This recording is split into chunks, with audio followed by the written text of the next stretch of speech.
ಎಲ್ಲರಿಗೂ ನಮಸ್ಕಾರ. ಎಲ್ಲ ಚೆನ್ನಾಗಿದ್ದೀರಾ ಅಂತ ಭಾವಿಸ್ತೀನಿ. ನಾನಿಲ್ಲಿ ಚೆನ್ನಾಗಿದ್ದೀನಿ. ವಿಡಿಯೋ ಸ್ವಲ್ಪನಾದ್ರು ಇಷ್ಟ ಆದರೆ ಒಂದೇ ಒಂದು ಲೈಕ್ ಕೊಟ್ಟು ಸಪೋರ್ಟ್ ಮಾಡಿ ಅಂತ ಕೇಳ್ಕೊತೀನಿ. ಲೈಕ್ ಕೊಟ್ಟರೆ ಇನ್ನೂ ಹೆಚ್ಚು ವಿಡಿಯೋ ಮಾಡಬೇಕು ಅನಿಸೋ ಮೋಟಿವೇಶನ್ ಬರುತ್ತೆ. ಪ್ಲೀಸ್ ಲೈಕ್ ಕೊಡಿ. ಅನ್ನ ಮಾಡಿದ್ದೆ. ಅನ್ನ ಮಾಡಿಬಿಟ್ಟು ಈರುಳ್ಳಿ ಗೊಜ್ಜು ಮಾಡೋಣ ಅಂದ್ಬಿಟ್ಟು ಮಾಡಿದೆ. ಇದೇನು ವಿಡಿಯೋ ಎಲ್ಲನೂ ರೆಡಿ ಮಾಡ್ಕೊಂಡು ತೋರ್ಸೋಕ್ಕಾಗಲಿಲ್ಲ. ಹಾಗೆ ಗೊಜ್ಜು ಮಾಡಿದ್ನಲ್ಲ ಅದನ್ನ ತೋರಿಸ್ತಾ ಇದ್ದೀನಿ. ಯೂಟ್ಯೂಬಲ್ಲಿ ನೋಡಿಕೊಂಡು ಮಾಡಿದೆ. ನೋಡೋಣ ಹೆಂಗಿರುತ್ತೆ ಅಂತ ಟ್ರೈ ಮಾಡಿದೆ. ಇನ್ನೂ ಗೊಜ್ಜು ಹಾಕ್ಕೊಂಡು ಊಟ ಮಾಡಿಲ್ಲ. ಟ್ರೈ ಮಾಡಿದ್ದೀನಿ, ಹೇಗಿರುತ್ತೋ ಗೊತ್ತಿಲ್ಲ. ರುಚಿಗೆ ತಕ್ಕಷ್ಟು ಉಪ್ಪು ಹಾಕ್ಬಿಟ್ಟು ಚೆನ್ನಾಗಿ ಕುದಿಸಿದ್ರೆ ಎಣ್ಣೆ ಬಿಟ್ಕೊಳ್ಳೋ ಗಂಟ ಕುದಿಸ್ಬಿಟ್ಟು ಆಮೇಲೆ ಅನ್ನಕ್ಕೆ ಚೆನ್ನಾಗಿರುತ್ತೆ. ಅನ್ನಕ್ಕೆ, ಗೊಜ್ಜಿಗೆ, ಇಡ್ಲಿಗೆ, ರೊಟ್ಟಿಗೆ ಚೆನ್ನಾಗಿರುತ್ತೆ ಹಾಗಂತ ಯೂಟ್ಯೂಬರು ಹೇಳಿದರು. ಅದು ನೋಡಿದ್ನಲ್ಲ, ಸ್ವಲ್ಪ ಟ್ರೈ ಮಾಡೋಣ ಅಂತ ಮಾಡಿದೆ. ಊಟ ಮಾಡಿದಾಗ ತುಂಬ ಚೆನ್ನಾಗಿತ್ತು. ನಮ್ಮ ಮನೆಯವರೆಲ್ಲ ಕೇಳಿ ಹಾಕ್ಸ್ಕೊತಿದ್ರು. ಚೆನ್ನಾಗಿತ್ತು ಅಂತೆ, ಸೂಪರ್ ಆಗಿದೆ ಅಂದರು. ಪರವಾಗಿಲ್ಲ, ಹೆಂಗೋ ಸುಮಾರಾಗೈತಲ್ಲ ಅಂತ ತಿಳ್ಕೊಂಡೆ. ಸಂಪತ್ತು ಎಷ್ಟೇ ಇದ್ದರೂ ಸರಳತೆ ಗೌರವ ತಂದುಕೊಡುತ್ತೆ. ಏಕೆಂದರೆ ಸಂಪತ್ತಿಗೆ ಬೆಲೆ ಕಟ್ಟಬಹುದು, ಆದರೆ ಸರಳತೆಗೆ ಬೆಲೆ ಕಟ್ಟಲಾಗದು.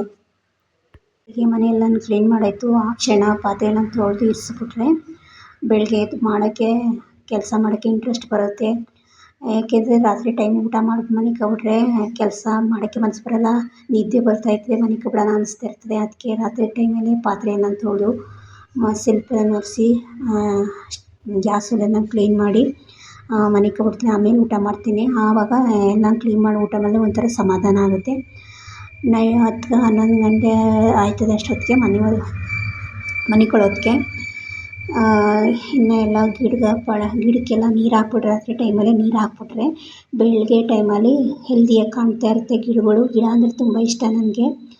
ಹೆಲ್ದಿಯಾಗಿ ಕಾಣ್ತಾ ಇರುತ್ತೆ ಅಂತ ರಾತ್ರಿ ಟೈಮಲ್ಲಿ ನೀರು ಹಾಕ್ಬಿಡ್ತೀನಿ. ಬೆಳಗ್ಗೆ ಟೈಮ್ ಹಾಕ್ಬೋದು, ಆದರೆ ಬೆಳಗ್ಗೆಗಿಂತ ರಾತ್ರಿ ಟೈಮ್ ಹಾಕಿದ್ರೆ ತುಂಬ ಚೆನ್ನಾಗಿರುತ್ತೆ. ತರಕಾರಿ ಬೇರೆ ಖಾಲಿ ಆಗ್ಬಿಟ್ಟಿತ್ತಲ್ಲ, ಅಂಗಡಿ ಸಾಮಾನು ಬೇರೆ ಖಾಲಿ ಆಗ್ಬಿಟ್ಟು, ಎಣ್ಣೆ ಖಾಲಿ ಆಗ್ಬಿಟ್ಟಿತ್ತು. ಉಪ್ಪಿನಕಾಯಿ ಏನೂ ಇತ್ತಿಲ್ಲ. ಎಣ್ಣೆ ರೇಟು ತುಂಬ ರೇಟ್ ಆಗ್ಬಿಟ್ಟೈತೆ. ಎಣ್ಣೆ ತಗೊಳ್ಳೋಕ್ಕೆ ಆಗ್ತಾಯಿಲ್ಲ. ಉಪ್ಪಿನಕಾಯಿ, ಉಪ್ಪಿನಕಾಯಿ, ಟೀ ಪುಡಿ, ಸಕ್ಕರೆ ಎಲ್ಲ ಖಾಲಿ ಆಯಿತು. ಸೊಪ್ಪು ಸಾಂಬಾರು ಮಾಡೋಕ್ಕೆ ಸೊಪ್ಪು ತರಿಸಿದೆ. ಸೊಪ್ಪು ಸಾರು ಮಾಡೋಣ ಅಂದ್ಬಿಟ್ಟು ಎಲ್ಲನೂ ಉತ್ತರಿಸ್ಕೊಳ್ಳೋಣ ಅಂದ್ಬಿಟ್ಟು ಮಾಡ್ತಾಯಿದ್ದೆ. ಈಗೇನು ಸೊಪ್ಪಿನ ರೇಟು ನಮ್ಮ ಬೀದಿಲಿ 20 ರೂಪಾಯಿ, ಆದರೆ ಅಂಗಡಿ ಬೀದಿಲಿ 30 ರೂಪಾಯಿನೇ. ತಗೊಳ್ಳೋಕ್ಕೆ ಆಗೋದಿಲ್ಲ. ಇಲ್ಲಿ ಹಳ್ಳಿ ಕಡೆ ಎಲ್ಲ ಥರ ತರಕಾರಿ ಎಲ್ಲ ಸೊಪ್ಪು ತರಕಾರಿ ಸಿಗುತ್ತೆ. ಬೆರಕೆ ಸೊಪ್ಪು ಎಲ್ಲ ತರಕಾರಿ ಸೊಪ್ಪು ಸಿಗುತ್ತೆ. ಇದು ಸೋಮವಾರದ ಸಾಯಂಕಾಲ ಸೊಪ್ಪಿನ ಸಾಂಬಾರು ಮಾಡಿ ರಾತ್ರಿ ಮಾಡಿದ್ದೆ. ಮುದ್ದೆ ಮಾಡಿ ಅದಕ್ಕೆ ನಂಜಕ್ಕೆ ಕಾಳು ಮಾಡಿ ಉಪ್ಪಿನಕಾಯಿ ಮಾಡಿದೆ. ನಾವೇ ಮಾಡ್ಕೊಂಡು ನಾವೇ ಉಡೋದು ಅಂದರೆ ಬೇಜಾರು. ಯಾರು ಮಾಡಿ ಕೊಟ್ಟರೆ ಸಾಕಲ್ಲಪ್ಪ ಅನಿಸ್ತದೆ. ಏನು ಮಾಡೋದು, ಮಾಡೋಕ್ಕಾಗೋದಿಲ್ವಲ್ಲ. ನಾವೇ ಮಾಡ್ಕೊಂಡು ನಾವೇ ಉಣ್ಬೇಕಲ್ಲ, ಏನೂ ಮಾಡೋಕ್ಕಾಗೋದಿಲ್ಲ. ಒಬ್ಬೊಬ್ಬರ ಮನೆ ಒಂದೇ ಥರ ಇರೋದಿಲ್ಲವಲ್ಲ. ಹಾಗೆ ಸೋಮವಾರ ಎಲ್ಲ ಪೂಜೆ ಮಾಡಿದ್ನಲ್ಲ, ದೇವ್ರಿಗೆ ದೀಪ ಹಚ್ಬಿಟ್ಟು ಎಲ್ಲ ದೇವ್ರ ಮನೆನ ಕ್ಲೀನ್ ಮಾಡಿ, ಹೂವೆಲ್ಲ ಬಾಡೋದಂಗೆ ಆಗ್ಬಿಟ್ಟಿತ್ತು. ಎಲ್ಲ ಕ್ಲೀನ್ ಮಾಡಿದೆ. ಇನ್ನು ಹೂವು ಖಾಲಿ ಆದಂಗೆ ಒಂದೊಂದು ಸರಿ ಮಾರ್ಕೆಟಲ್ಲೇ ತಂದುಬಿಡ್ತೀನಿ. ಒಂದೊಂದು ಸರಿ ಪತ್ರೆ ಗಿಡ ಅಂತ ನಮ್ಮ ಮನೆ ಮುಂಗಡೆ ಇಳಿಸ್ಕೊಂಡಿದ್ದೀನಿ, ಅದನ್ನೇ ಮಡಿಸ್ಬಿಟ್ಟು. ಹಾಗೆ ಈ ಥರ ಕಂಡ್ಲಿ ಹೂ ಅಂತ ಏನೋ ಹೇಳ್ತಾರೆ, ಅದು ಹೂವನ್ನ ಮಡಿಸ್ತೀನಿ. ಇದು ಶಿವನಿಗೆ ಸಂಬಂಧಪಟ್ಟಿದ್ದಂತೆ ಪ್ರಸಾದಕ್ಕೆ ಅಂದ್ಬಿಟ್ಟು ಕಾದಿರೋ ಹಾಲಿತ್ತು, ಅದನ್ನೇ ಇಟ್ಟೆ. ನೈವೇದ್ಯಕ್ಕೆ ಒಂದೇ ಟೈಮ್ ಮಡ್ಗೋಕ್ಕಾಗಲ್ಲ. ಹಣ್ಣು ಪಣ್ಣು ತರಿಸಿದ್ರೆ ನಮ್ಮ ಹುಡುಗರು ಎಲ್ಲ ತಿಂದು ಎಲ್ಲ ಮಾಡಿಬಿಟ್ಟಿರ್ತಾರೆ, ಎಲ್ಲ ಎಂದಾಗ್ಬಿಟ್ಟಿರ್ತದೆ ಅಂತ ಮಡ್ಗೋಕ್ಕಾಗೋದಿಲ್ಲ. ಅದಕ್ಕೆ ಬಿಸಿ ಹಾಲು ಇತ್ತಲ್ಲ, ಅದನ್ನೇ ಆರಿಸ್ಬಿಟ್ಟು ಇಟ್ಟಿದ್ದೆ ದೇವರಿಗೆ.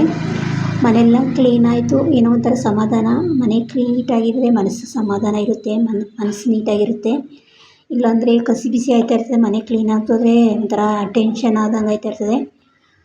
ಈ ಥರ ಬಾಗಿಲಿಗೆ ರಂಗೋಲಿ ಹಾಕಿದ್ದೀನಿ, ಈ ಥರ ಹಾಕಿದ್ದೀನಿ. ಹಿಂದೆ ನಮ್ಮ ಅಜ್ಜಿ ಹಾಕ್ತಿದ್ರು ಈ ಥರ ರಂಗೋಲಿಯನ್ನು. ಇವತ್ತು ನಾನು ಟ್ರೈ ಮಾಡಿದ್ದೀನಿ. ಯಾವ ಥರ ಅಂತ ಐತೆ ಅಂತ ಕಮೆಂಟ್ ಬಾಕ್ಸಲ್ಲಿ ತಿಳಿಸಿ. ನೋಡಿ, ಈ ಥರ ಇದ್ದೀನಿ. ನಿಮ್ಮ ಹಾಗೆ ಇಲ್ಲ, ಸುಮಾರಾಗಿದ್ದೀನಿ ನೋಡಿ.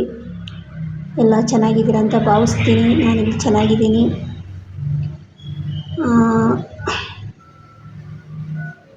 ಹಾಗೆ ಬರೀ ನಾಮ ಇಟ್ಕೊಂಡಿದ್ದೆ ಅಷ್ಟೇ. ಇನ್ನು ಸೆಲ್ಫೆಲ್ಲ ಕ್ಲೀನ್ ಮಾಡಿದ್ನಲ್ಲ, ಎಲ್ಲ ಗಜಿ ಬಿಜಿ ಆಗ್ಬಿಡ್ತದೆ. ಅಲ್ಲೊಂದು ಇಲ್ಲೊಂದು ಎಲ್ಲ ನೀಟಾಗಿ ಇಟ್ಬಿಟ್ರೆ ತಗೊಳ್ಳೋನಾಗ ಸ್ವಲ್ಪ ಚೆನ್ನಾಗಿ ಕಾಣಿಸುತ್ತೆ ಅಂದ್ಬಿಟ್ಟು ಈ ಥರ ಎಲ್ಲನೂ ಒಂದು ಸಮ ಮಾಡಿದೆ. FM ಅಂದರೆ ತುಂಬ ಇಷ್ಟ ನನಗೆ. ಚಿತ್ರಗೀತೆ, ಹಾಡು ಕಡಿಮೆ ಮಾಡೋ ಚಿತ್ರಗೀತೆ, ಹಾಡು, ಆಮೇಲೆ ಭಕ್ತಿಗೀತೆ ಎಲ್ಲ ಬರುತ್ತೆ. ಅದನ್ನ ರಾತ್ರಿ 6 ಗಂಟೆಗೆ ಬರುತ್ತೆ ಕೇಳೋಕ್ಕೆ ಚೆಂದ. ಸುಪ್ರಭಾತ ಎಲ್ಲ ಬರುತ್ತೆ. ಇದು 1,500 ಕೊಟ್ಟು ತಗೊಂಡಿದ್ದೆ. ಚೆನ್ನಾಗೈತೆ. ಆಲೇ 3 ವರ್ಷ 4 ವರ್ಷ ಆಯಿತು. ಒಂದಿಷ್ಟು ರಿಪೇರಿ ಬಂದಿಲ್ಲ. ಚೆನ್ನಾಗೈತೆ. 1 ವರ್ಷ ಕೊಟ್ಟಿದ್ದು ಏನೂ ಲಾಸ್ ಇಲ್ಲ. ಚೆನ್ನಾಗಿ ಬಾಳಿಕೆ ಬಂದೈತೆ. ಸಿಂಕೆಲ್ಲನೂ ಕ್ಲೀನ್ ಮಾಡಿದೆ. ಇದು ಬುಧವಾರ ಸಿಂಕೆಲ್ಲ ಕ್ಲೀನ್ ಮಾಡಿದೆ. ಕ್ಲೀನ್ ಮಾಡಿಬಿಟ್ಟು ಇಲ್ಲಿ ಬಾಲ್ಕನಿ ಹಾಲೆಲ್ಲನೂ ಕ್ಲೀನಾಗಿ ಕಸ ಎಲ್ಲ ತೊಳೆದ್ಬಿಟ್ಟು ಇನ್ನು ರಾತ್ರಿ ಮೊಸರುಳಿ ಸಾಂಬಾರು ಮಾಡೋಣ ಅಂತ ಮಾಡಿದೆ. ನಮ್ಮ ಕಡೆ ಮೊಸರುಳಿ ಅಂತಾರೆ, ಮೆಣಸಳೆ ಅಂತಾರೆ. ಈ ಕಡೆ ಎಲ್ಲ ಮೊಸರುಳಿ ಅಂತಾರೆ. ಮಾಡೋಣ ಅಂತ ಟ್ರೈ ಮಾಡಿದೆ. ಈ ಕಡೆ ಮುದ್ದೆ ಇತ್ತಲ್ಲ, ಅದನ್ನೇ ಕಲಿಸ್ಬಿಟ್ಟು ವೇಸ್ಟ್ ಮಾಡೋದಿಲ್ಲ ನಾನು. ಅದನ್ನೇ ಕಲಿಸ್ಬಿಟ್ಟು ತೆಳ್ಳಗೆ ಕುದಿಸ್ಬಿಟ್ಟು ಅದನ್ನ ಮುದ್ದೆ ಮಾಡ್ತೀನಿ.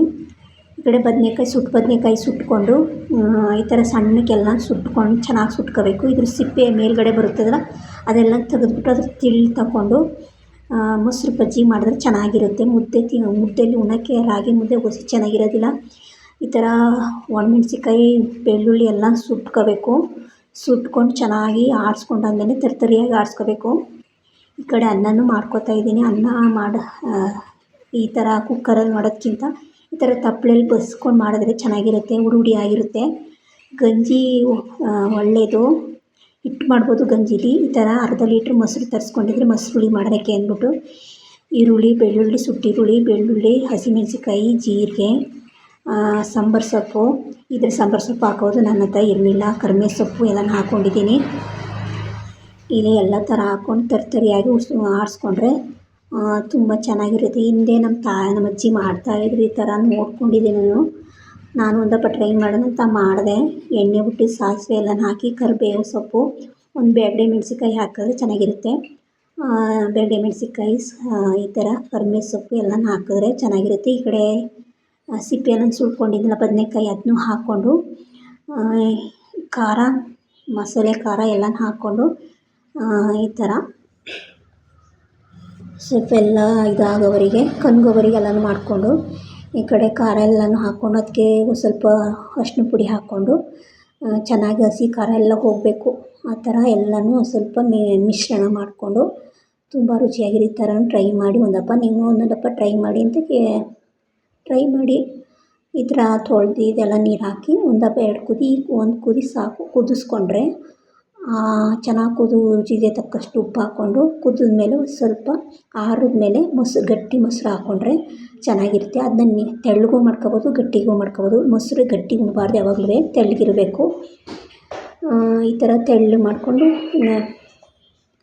ಇದು ಸಿದ್ರೆ ಬಿದ್ದುಬಿಟ್ಟಿತ್ತು, ಅದನ್ನ ತೆಗೆದಾಕ್ತಿದೆ. ಇದನ್ನ ಗಟ್ಟಿಯಾಗಿ ಮಾಡಿಕೊಂಡ್ರೆ ಚೆನ್ನಾಗಿರುತ್ತೆ. ಅತಿ ಗಟ್ಟಿಯಾಗಿ ಊಟ ಮಾಡಬಾರ್ದು, ಒಂದು ಮೀಡಿಯಮಾಗಿರಬೇಕು. ಈ ಥರ ಮೆಣಸಳೆ ಸಾಂಬಾರು ಒಂಥರ ಚೆನ್ನಾಗಿರುತ್ತೆ. ಮುದ್ದೆ ಮಾಡಿಕೊಂಡ್ರೆ ಸೂಪರಾಗಿರುತ್ತೆ. ಈ ಕಡೆ ಮುದ್ದೆ ಮಾಡ್ತಾಯಿದ್ದೀನಿ. ಮುದ್ದೆ ನಾವು ಹಿಟ್ಟು ಎಲ್ಲ ವೇಸ್ಟ್ ಮಾಡೋದಿಲ್ಲ. ನಾವು ಕೊಂಡ್ರಾಗಿಯೇ ಮಾಡಿ ತಗೊಳ್ಳೋದು. 2-3 ಮುದ್ದೆ ತಿರ್ಕೊಂಡ್ರೆ ಸಾಕು. ಈ ಥರ ಆಗಿತ್ತು. ಚೆನ್ನಾಗೈತೆ. ಈ ರೆಸಿಪಿ ಒಂದಪ್ಪ ಟ್ರೈ ಮಾಡಿ. ಎಲ್ಲರಿಗೂ ಥ್ಯಾಂಕ್ ಯು.